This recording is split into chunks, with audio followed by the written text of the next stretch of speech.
Salve María, estimados amigos devotos de la Santísima Virgen María.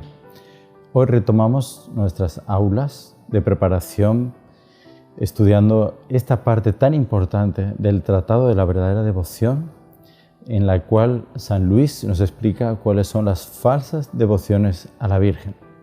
Vamos a rezar a ella pidiéndole que nos ilumine con su gracia para que podamos así penetrar en estas verdades que San Luis nos va a enseñar. En el nombre del Padre, del Hijo y del Espíritu Santo. Amén. Dios te salve María, llena eres de gracia, el Señor es contigo. Bendita tú eres entre todas las mujeres y bendito es el fruto de tu vientre Jesús. Santa María, Madre de Dios, ruega por nosotros pecadores, ahora y en la hora de nuestra muerte. Amén. San Luis explica que es de una gran importancia saber cuáles son las falsas devociones para poder elegir la verdadera. Y dentro de las verdaderas, la mejor. Porque ya en su época dice que se habían inventado muchas falsas devociones a la Virgen. Y el demonio se servía de ellas para engañar y condenar a muchas almas. Usted imagínese que puede estar a lo mejor teniendo devoción a la Virgen y en realidad es el demonio el que le está llevando sin querer, sin usted querer, poco a poco está derivando y alejándose de la verdadera y auténtica devoción. Por eso dice San Luis que como es un medio muy eficaz del demonio para alejar a la gente de Dios, se ha empeñado mucho en falsificar la devoción a la Virgen. Y esto lo vemos a veces en la historia, en apariciones de la Virgen, que resulta que eran montajes, que eran cosas falsas. Todos ustedes conocerán alguna de ellas. Yo fui testigo de alguna de ellas y realmente era increíble la habilidad que tenía esa gente para hacerse creer del pueblo común como que se le había parecido la Virgen, le había dicho no sé qué y en el fondo lo que estaban queriendo era sacarle dinero a la gente. Y eso es un horror directamente. Claro que las oraciones que la gente hacía no se pierden, pero evidentemente que por el medio metían cosas raras, ideas extrañas respecto de la Eucaristía, al respecto de la Santa Iglesia, de la fidelidad que se debe tener a la Sagrada Jerarquía.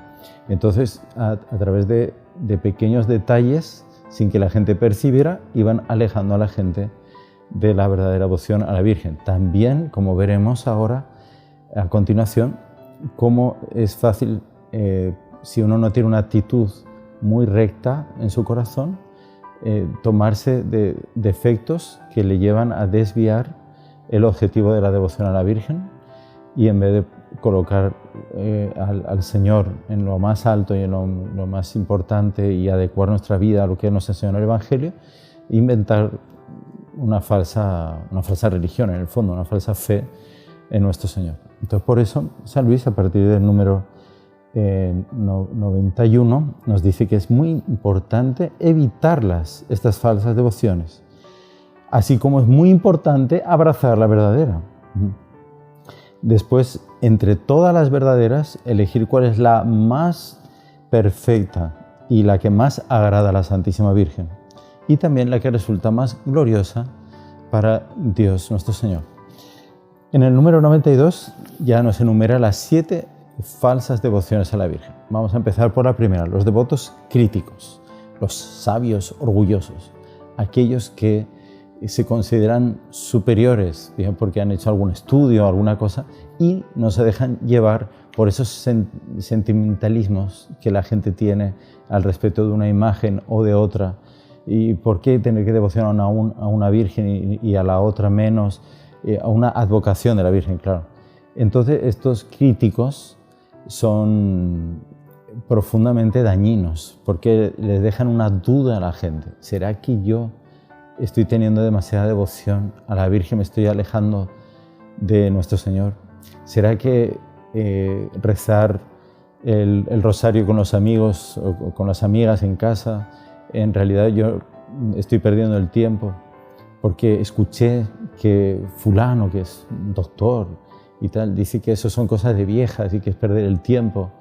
Entonces son críticos, son gente llena de orgullo, que se sienten superiores a lo que ha enseñado la Iglesia durante siglos, como si ellos viniesen a iluminarnos después de una época de tinieblas, como si lo que hubo antes no fuera algo bueno y algo santo.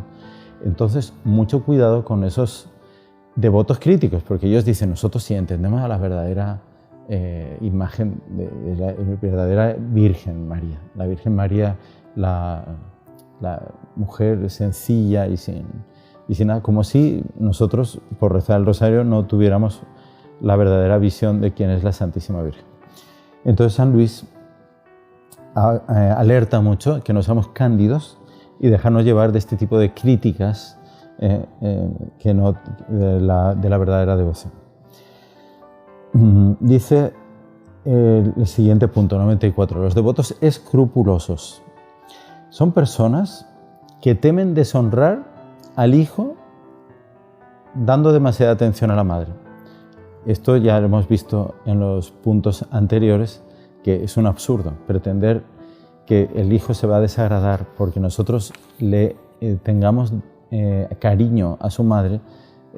No sería de un buen hijo, sería que este hijo no aprecie verdaderamente a su madre. Y el Señor no es así, dice, al contrario, dice, Él quiere con mucho empeño en que nosotros nos dirijamos a su madre para conseguir de Él las gracias que por nosotros mismos no conseguiríamos. Entonces, dice la gente escrupulosa, ¿para qué sirve rezar tantas Ave Marías en el rosario? Dice, ¿para qué sirve estar apuntado a una cofradía y para qué sirve preparar un paso y adornarlo de flores y sacarlo a la calle? Eso es perder el tiempo. Podríamos estar delante del Santísimo rezando. Y dice, claro que es bueno una cosa, pero sin dejar la otra. Dice, quieren impedir la devoción a la Virgen. Dicen que es muy peligroso, que es una celada sutil del enemigo y que eso nos aleja de Jesucristo. Dice, entonces siempre ponen esa excusa de que hay un bien mayor en dirigirse a nuestro Señor directamente. Esos devotos escrupulosos. Es una idea que está en su mente, pero que no es real. No es real que teniendo devoción a la Virgen nos alejemos de Jesús. En tercer lugar, dice San Luis que nos encontramos a los devotos exteriores. Son personas que hacen consistir toda su devoción a la Santísima Virgen en algunas prácticas exteriores. No gustan más que de lo exterior en la devoción y no tienen ningún espíritu interior.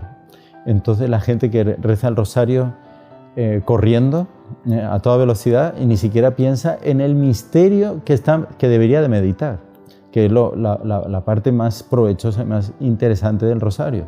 Dice, yo rezo las Ave Marías, pero al mismo tiempo medito, pienso, entro en el Evangelio y entro en las actitudes de los personajes que aparecen, del Señor, de la Virgen, de los discípulos, del pecador, en fin, todos los diferentes personajes, y voy meditando eso, voy degustando eso, y las Ave Marías, la repetición cadenciada de las Ave Marías me ayuda, a la vez que hago una alabanza a la Virgen, me ayuda a penetrar en esos misterios. Y desde el cielo nosotros le vamos mandando rosas, ella nos va mandando gracias para entender esos misterios.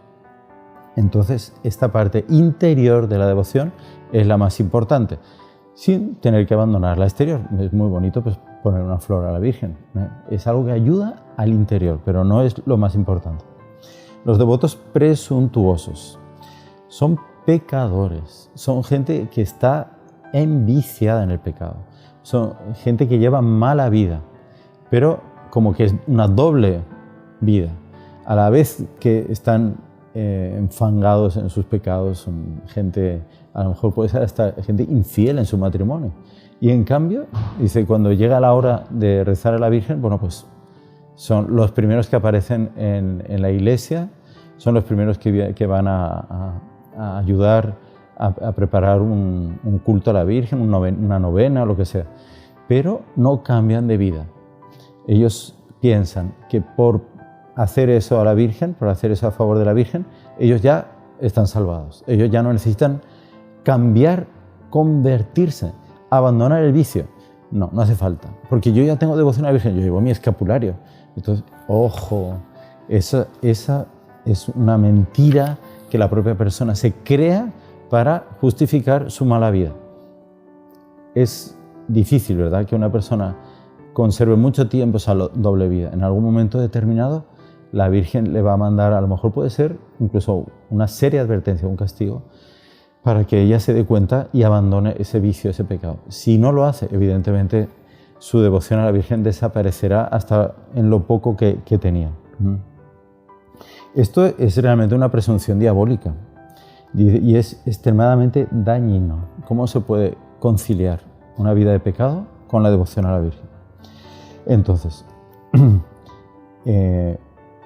es necesario para un verdadero devoto de la Virgen, dice, tener una sincera resolución de evitar por lo menos todo pecado mortal. Esto, a la hora de confesarnos y tal, claro, tenemos que tener ese deseo de no cometer ningún pecado mortal. En segundo lugar, dice San Luis, hay que hacerse violencia para evitar el pecado. Hay que huir de las ocasiones próximas, aunque a veces cueste. Hay que ser violentos en ese sentido. En tercer lugar, usar los elementos que conocemos de devoción a la Virgen. El rezo del rosario, pertenecer a alguna cofradía, apuntarse a la adoración al Santísimo, una parroquia, alguna obra de caridad a la parroquia. Eso es necesario para tener una verdadera devoción. De esta manera, fácilmente obtendremos el perdón de nuestros pecados. En quinto lugar, y la enmienda de nuestra vida, de mala vida. En quinto lugar, los devotos inconstantes. Le da el ímpetu y entonces decide rezar 10 rosarios al día, solo que al día siguiente ya no consigue rezar ninguno. Entonces, ¿esto de qué sirve delante de Dios? Más vale rezar poco, pero constante, y ir penetrando en esos misterios, en esa devoción a la Virgen, hasta llegar a tener una perfecta devoción, que dar arranques así de golpe y después que no dan en nada concreto. Después tenemos devotos hipócritas que cubren su mala vida con la apariencia de la devoción a la Virgen. Tratan de que la gente no se dé cuenta de que son ladrones porque de repente hacen una donación para la capilla de la Virgen. Qué lástima que desde el cielo se ve todo. Y a los hombres se les puede engañar, pero a Dios no. Entonces esos devotos son falsos, hipócritas. Y por fin los devotos interesados. Ay, Señor, ¿cuántas veces caemos en eso? Ay, viene el examen, por ejemplo, entre los estudiantes. Entonces, una novena a San Antonio. Entonces viene tal problema en el trabajo. Entonces, la novena a San Cayetano. Tal problema en la familia. Le rezamos una novena a la Virgen de Fátima. Pero ¿qué pasa? Que cuando pasa el problema, el apuro, yo de ti ya no me acuerdo. Entonces yo voy a seguir llevando mi vida independiente de Dios y de la Virgen. Esos son los devotos interesados. Solamente se acuerdan de Dios cuando hay un problema, una dificultad. Entonces evitemos todos estos defectos que nos alejan de verdad de la Santísima Virgen con la apariencia de estar haciendo algo por ella. Ojalá que en estos minutos que hemos dedicado, estas verdades se nos queden bien dentro del corazón y evitemos en el futuro caer en esos defectos. Voy a darle la bendición, que la bendición de Dios Todopoderoso, Padre, Hijo y Espíritu Santo, descienda sobre ustedes y permanezca para siempre. Salve María.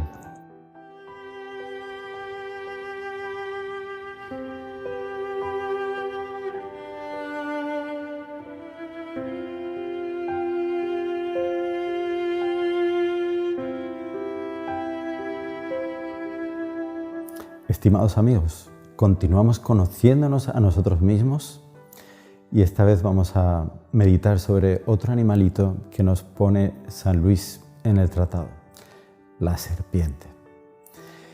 Es el símbolo de la traición, de la celada, de la deslealtad.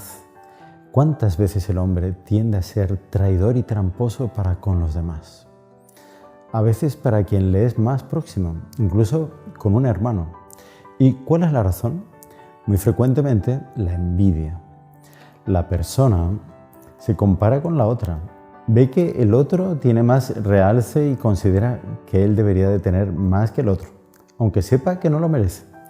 Le da igual, porque lo que quiere es aparecer por encima del otro. Así consigue una manera de desmerecer a su hermano a través de un comentario, contando algo íntimo de la familia que le deja mal al otro. Aunque sea solo exagerándolo un poquito, contar algo, ¿verdad? A veces incluso se puede llegar a la calumnia, atribuyendo a un hermano un hecho falso, o incluso pidiendo reserva, claro. No se lo digas a nadie, porque quedaría muy mal que se supiese y tal, pero yo te cuento que fulano hizo tal cosa. Ese que hace eso es una serpiente. ¿Y por qué? Porque tiene envidia. Permitió que el odio de la envidia se instalase en su alma y a partir de ese momento se volvió una serpiente. Ahora, ¿qué cuidados tomamos para que la envidia no entre en mí? ¿Será que tenemos en mente el principio de que nadie debe de compararse con otro? Si alguno de nosotros empieza en este momento a compararse con otro para saber quién tiene más cualidades, inmediatamente va a empezar el deseo de querer disminuir al contrario, para yo sobresalir. Esta envidia instalada en el alma trae como consecuencia que nos hace capaces de cualquier felonía, de cualquier traición, de todas las infamias que va a suscitar continuamente. Por lo tanto, tenemos que rechazar cualquier pensamiento de comparación con otro, como rechazamos un pensamiento contra la pureza. Esta envidia puede existir, no solo de individuo a individuo, sino también de familia a familia, de pueblo a pueblo, de región a región. Todo eso es pésimo y es rechazado por nuestro Señor. No se debe de ser así, no debemos de actuar así, nunca debemos de pensar en nuestras propias cualidades. Un examen de conciencia bien hecho tiene que incluir no solo los actos que practicamos que son pecaminosos, sino las tendencias que llevan a nuestra alma a practicar esos actos, porque es preciso que cortemos de raíz el mal para que no vuelva a aparecer. Es necesario, por tanto, evitar pensar en las propias cualidades, so pena de agarrar un apego loco por ellas y empezar a compararnos con los otros, ver los defectos de los otros y no ver los propios. Lo único que tenemos que hacer, que es legítimo, es compararnos con los demás cuando vemos que son superiores y nosotros somos inferiores y admirar lo que ellos tienen de más. Ahí sí, si no, no es serio, no es una persona que quiera llevar una vida espiritual seria, que quiera consagrarse a Nuestra Señora. Hay que cortar esa raíz de la comparación, de la envidia. No podemos ser serpientes. Salve María.